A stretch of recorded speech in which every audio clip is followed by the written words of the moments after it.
আসসালামু আলাইকুম প্রিয় দর্শক শ্রোতা। আমি আজকে আসছি একটা মসুরি জমিতে। এখানে আমি আজকে মসুরির যেই গোড়া পচা অথবা ছত্রাকজনিত গোড়া পচা অথবা ব্যাকটেরিয়াজনিত গোড়া পচা, মসুরির গোড়া পচা রোগের দমনে আমি আপনার মাঝে কিছু আলোচনা করব। মসুরির গোড়া পচা রোগ যদি হয় সেটা ছত্রাকের কারণে হতে পারে অথবা ব্যাকটেরিয়ার আক্রমণে হতে পারে। আপনারা বিশেষ করে জৈব বালানাশক ডাইনামিক আছে, এটা স্প্রে করবেন প্রতি লিটার পানিতে 3 থেকে 4 গ্রাম হারে। স্প্রে করলে আশা করা যায় মসুরির গোড়া পচা রোগ অথবা ব্যাকটেরিয়াজনিত রোগের যে আক্রমণে গাছগুলো মারা যায় এটা থেকে আপনারা প্রতিকার পাবেন।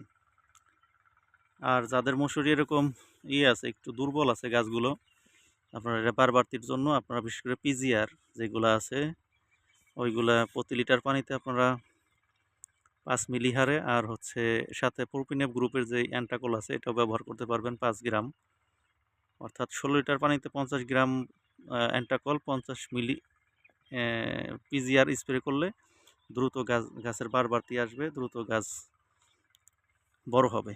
ধন্যবাদ জানাচ্ছি সকলকেই।